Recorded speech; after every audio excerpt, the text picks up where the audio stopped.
आइए आपको बताते हैं कि आखिर बंगले पर विवाद क्या कुछ था। बॉलीवुड के पहले सुपरस्टार राजेश खन्ना की चिता की आग ठंडी भी नहीं हुई कि उससे पहले ही उनकी संपत्ति के विवाद की चिंगारियां उठने लगी। इस पूरे विवाद में 3 चेहरे जुड़े हैं। पहला है खुद सुपरस्टार राजेश खन्ना का। राजेश खन्ना अपने पीछे 200 करोड़ की संपत्ति छोड़ गए हैं, जिसमें मुख्य है उनका बंगला आशीर्वाद। विवाद की वजह इस आशीर्वाद बंगले में ही छिपी मानी जा रही है।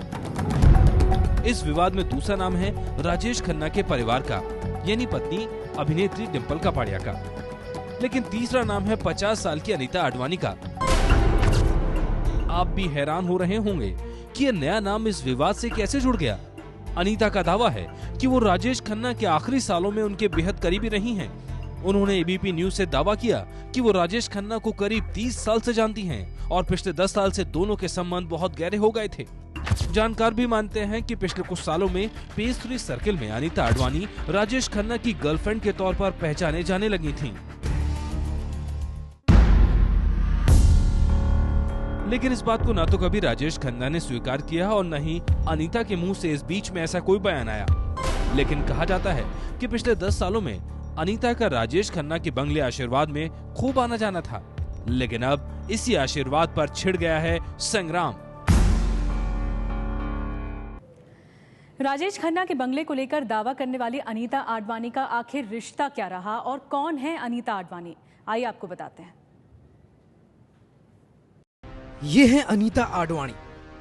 अनीता फिलीपींस के पूर्व राष्ट्रपति फर्डिनेंड मार्कोस और उनकी पत्नी इमेल्डा की भतीजी होने का दावा करती हैं, लेकिन इससे ज्यादा उनकी पहचान कभी सामने नहीं आई। अब पहचान सामने आई है तो राजेश खन्ना की करीबी होने के तौर पर। अनीता आडवाणी बॉलीवुड के पहले सुपरस्टार राजेश खन्ना की आखिरी प्रेमिका होने का दावा करती हैं। Like what attracts you most in him? Because he's a superstar. Everything attracts me. अच्छा, आप childhood से उनके friends हैं आप? जी हाँ, जब मैं बच्ची थी तब से friends। लेकिन ये वो पहचान है जो अनीता की 50 साल की उम्र में सामने आई। अनीता का नाम पहली बार साल भर पहले उछला था, जब मुंबई के मिड डे अखबार ने राजेश खन्ना और अनीता आडवाणी को एल्को मार्केट में पानीपुरी खाते देखा था। और उसी के बाद जब दोनों के रिश्ते पर सवाल किया गया, तब उन्होंने इस जवाब को घुमा फिरा कर दिया था।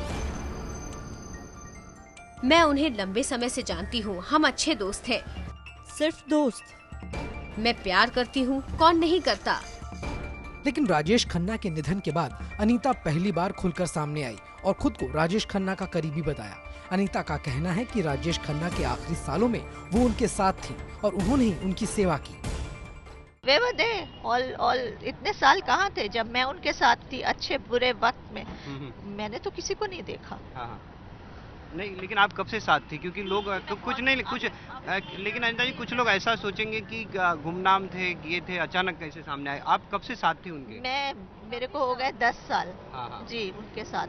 हाँ। और 10 साल हो गए और मैं गुमनाम ही रहना चाहती थी। मुझे कोई शौक नहीं था कि मैं ये सब करूं। हाँ। लेकिन लोगों ने मुझे मजबूर किया है सामने आने को। आरोप ये भी है कि अनीता आडवाणी राजेश खन्ना के बंगले आशीर्वाद पर भी कब्जा करना चाहती है। वो ये कह रहे हैं कि मुझे चाहिए, मुझे नहीं चाहिए।